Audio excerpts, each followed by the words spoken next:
Afternoon, everyone. We are on the record in CR 2025-177. We'll note we have Ms. Robertson here on behalf of the state. We have Mr. Brewer here on behalf of Richard Baptiste, and then we have Ms. Colleen, is it C-L-A-S-E, is that right? Yes, Clace, Your Honor. Thank you. All right, so we're here in relation to the emergency motion to appoint a guardian ad litem for the victim, the minor victim RB, KB1, and KB2. Mr. Brewer, I understand you have just recently been appointed. I assume just to oh, go ahead, clarify, sorry, as it relates to the guardian ad litem issue, it would only be, the guardian ad litem would only be to RB. RB, okay, got it. So Mr. Brewer, have you seen this motion? I have, Judge. And I haven't been able to discuss with my client, and I assume he's not present. Is that fair to say? Yes, that's correct. So I guess go ahead. I can't, without talking to him, waive his appearance. If the court's going to waive that, that's fine, but I can't do that. From my perspective, Judge, my only issue would be the qualifications of the potential appointed person. I did do a quick check on Google, and it seems like they at least have a business. It seems like, he's been doing this for a while. So I don't know what my client's position would be necessarily on that. It seems like it's probably not going to matter much. I think it's something that probably is going to happen no matter what. But, my only concern is just to make sure this person is qualified to do that job. Okay, so is it Class A? Clace, Your Honor. Clace, thank you. Could you maybe just put on the record some of your experience and background in relation to these types of, not these types of issues, but the guardian ad litem? Of course, Your Honor. I am a licensed attorney, and I've been licensed about 13 years. I realize that generally a guardian ad litem doesn't require a person to be an attorney, if I'm understanding correctly. My practice has been in crime victims' rights my entire legal career. I work for a nonprofit organization. I've been there since May of 2012, providing no-cost legal services and social services to victims of crime, generally in the scope of asserting and enforcing crime victims' rights in a criminal case. This matter is a little bit different than at least for this limited purpose of being asked to take the appointment as guardian ad litem. This is a little bit different than what I have done generally, but I have accepted appointments as guardian ad litem under 18 U.S.C. 3509 in the federal district courts a number of times on behalf of child victims of crime for the purpose of asserting their rights in federal prosecutions. And I have also accepted appointments as victim representatives in the Superior Courts of Arizona in a number of counties. And I've previously, in past years, have been retained at no cost to provide services as victims counsel for child victims. Okay, thank you, Ms. Clace. All right, Ms. Robertson, so just for the record, I have reviewed, I believe, at least 2 search warrants related to this case, but obviously those search warrants have not been filed yet, given that the case was just opened.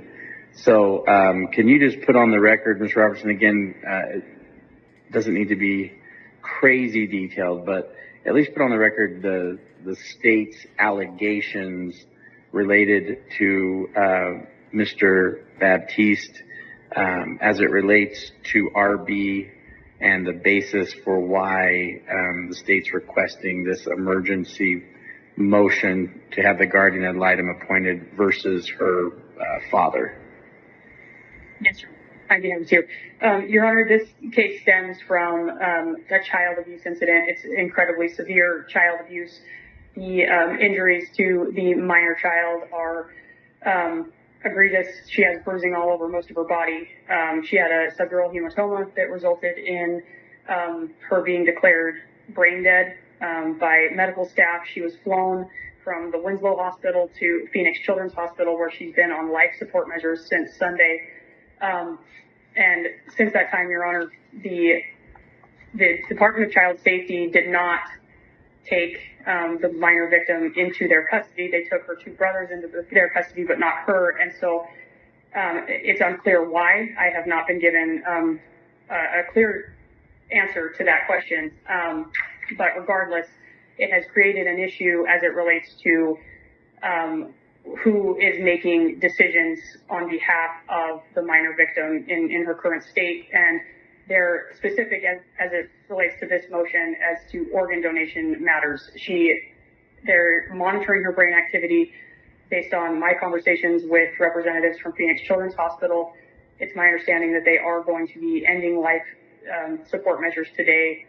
And upon that, there are going to be at least conversations need to be had as it relates to the organs of the minor victim. And so I am not in a position as the prosecutor, as co-counsel in this case, that to be able to answer those. And so a guardian does need to be appointed. There's a no contact order in this case, as there always is, between the defendant who's in custody in the Apache County Jail and the minor victim in his IA paperwork that was ordered.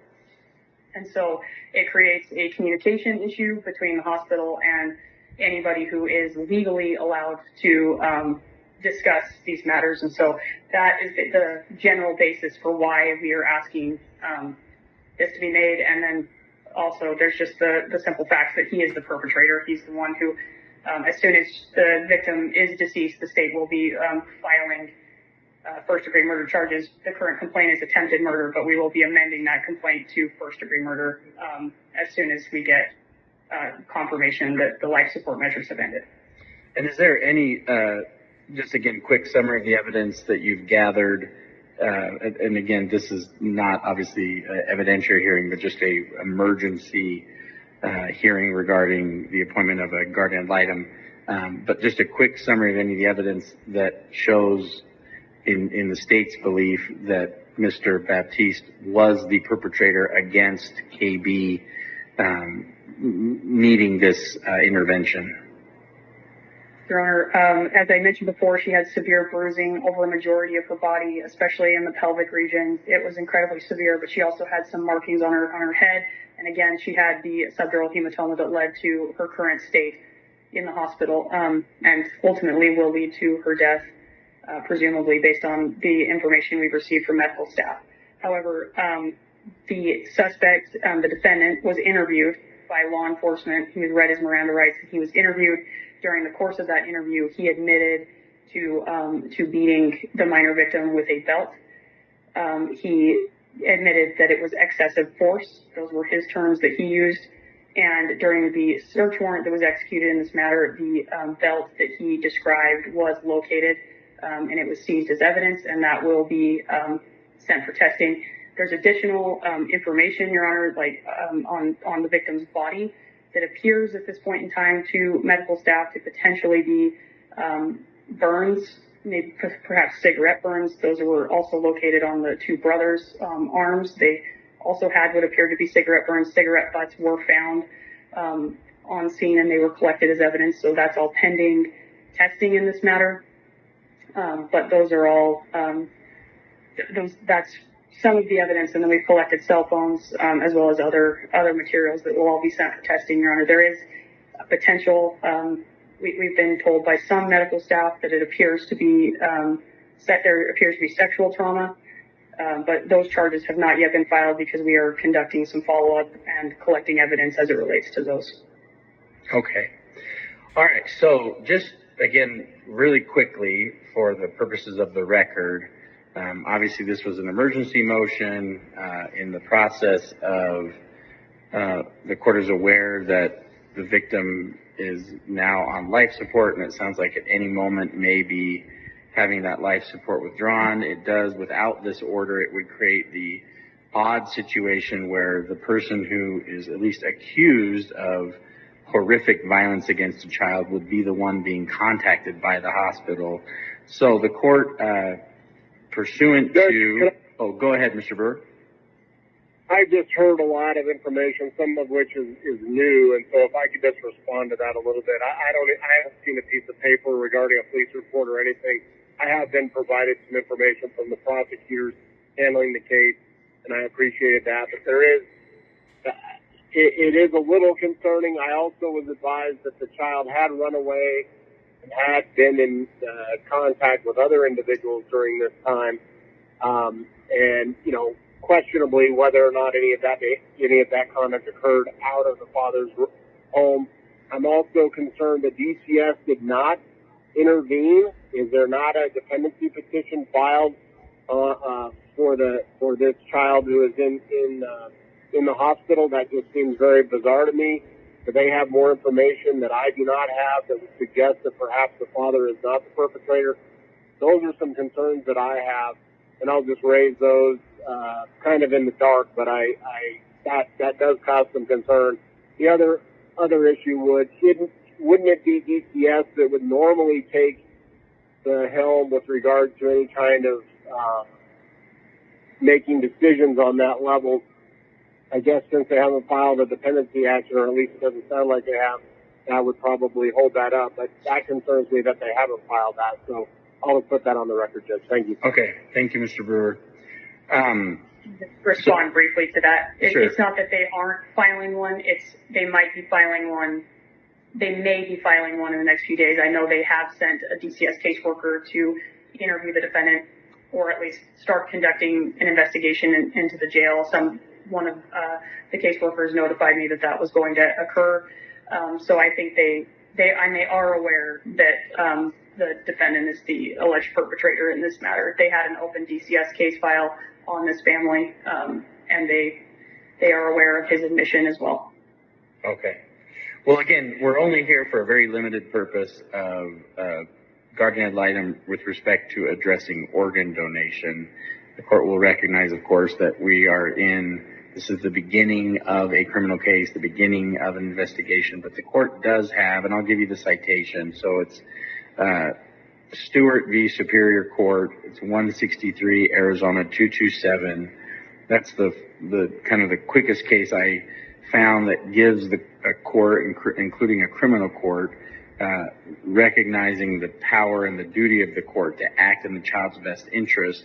Obviously, in this situation, it is a little bit rushed because of the emergency situation, the fact that she is in the hospital, the fact that she may be, being taken off life support at any minute.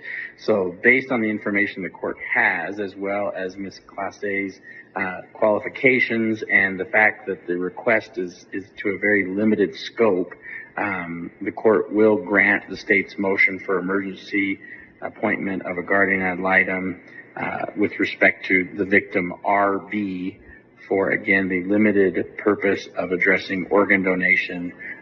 So we will get that minute entry hopefully as soon as possible. I'm guessing the hospital is going to want that in writing. Actually, did you include an order with that, Ms.? I did, Your Honor. It should be included. Okay. And I'll just print that then. Okay, and I would just ask that Ms. Clace also be appointed as the victim representative for all three victims. Okay, and then yes, Ms. Clace will be appointed as the victim representative for all three. So that would include RB, KB1, and KB2. And obviously, because it is a dynamic situation, if at some point DCS does file something officially, my understanding based on what was discussed is not so much that they didn't find any cause to, it was more timing, and just their processes take longer. And so really that's what the court's triggering, is its inherent authority to look to the best interest of the child. And given the information the court has, at least at this moment, that the court does find is in the best interest of the child to make those orders. Then obviously we can address things later on if the situation changes. But in the meantime, I will get that order signed and sent to everybody. and then the criminal case will obviously just continue to proceed in its normal course. And then if there is a dependency matter, again, that will proceed in its normal course. But I think this hearing and this order at least addresses the emergency situation that is presented. All right, anything else from anybody? Okay, thank you for everyone hopping on so quickly and in this situation. So have a good day.